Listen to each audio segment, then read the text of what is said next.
આજરોજ અણકોલ ગ્રામ્ય પંચાયતના 4 સભ્યો તથા ગ્રામજનો દ્વારા તલાટી બાબતે જિલ્લા પંચાયત ખાતે આવી ડીડીઓ મમતા હિરપરાને લેખિત રજૂઆત કરી હતી।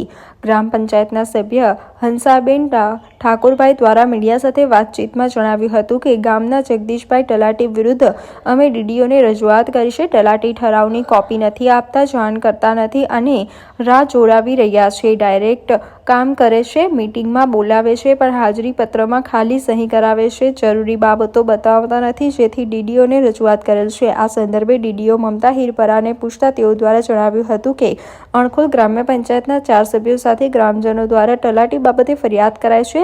ગ્રામ્ય પંચાયતમાં નિયમ પ્રમાણે પ્રોસેસ કરવાની હોય તેમાં પંચાયતના સભ્યો સાથે સંકલન નથી કરાતું, તે સંદર્ભે અરજી અનુસંધાને તપાસ કરાવી આગળની કાર્યવાહી કરાશે।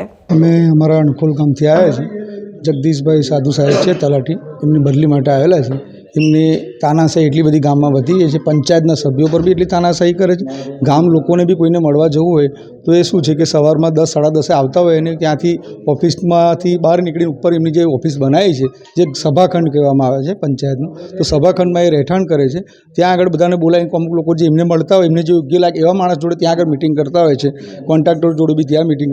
અમારે તો પંચાયતમાં સભ્યો છે, અમારા જે મારી વાઈફ છે તો પોતે નથી, તો આમાં સભ્યોને શું કહે છે કે પંચાયતમાં જ્યારે રજિસ્ટરમાં સહી કરાવે છે, હાજરી પત્રકમાં જે કહેવાય, અને જે ઠરાવ હોય, જે ઠરાવ શું કરતા હોય એ તો સભ્યોને કોઈ જાણ હોતી જ નથી। તો એ જાણ નથી હોતી ને પાછળથી કેટલા અત્યારે લગભગ મારા અંદાજે તો 1.5 થી 2 કરોડ રૂપિયાને લોકોએ ઠરાવ કર્યા છે એવું મેં સાંભળ્યું છે, પણ અમને તો કોઈ નકલ મળી નથી અમારા સભ્યોને જે માગી છે, તો એ નકલ નથી આવતા અને એમની સાથે હિટલર શાહી ચલવે છે। એટલી બધી તાનાશાહી કે જે સભ્યોની પર તો કોઈ અમે કમ્પ્લેન કરવા કંઈક જઈએ તો અમારે તો ઉપર FIR પડાવે, અરજી આપી તો કે આ સભ્ય આવી રીતના બોલે છે, એ રીતના હેરાનગતિ કરે।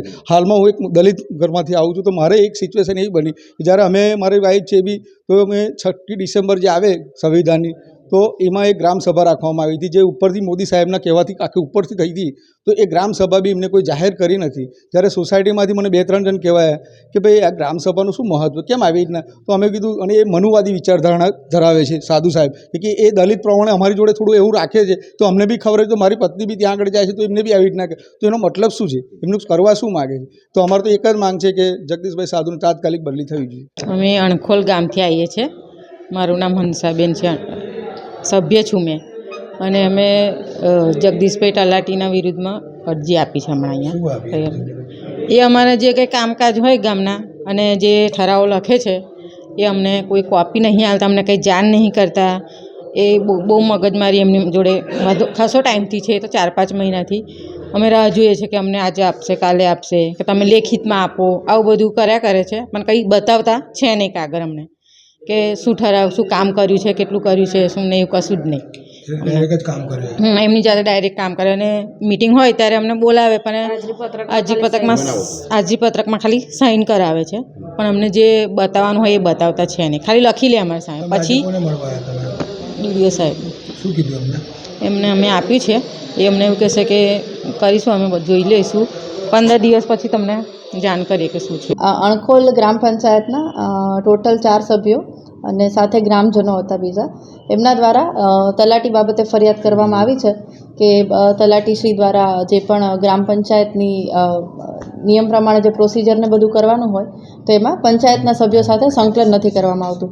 એટલે એમના અરજીના અનુસંધાનમાં આમાં આગળ તપાસ કરાવી અને જે પણ નિયમોનુસારની કાર્યવાહી હશે તે કરવામાં આવશે।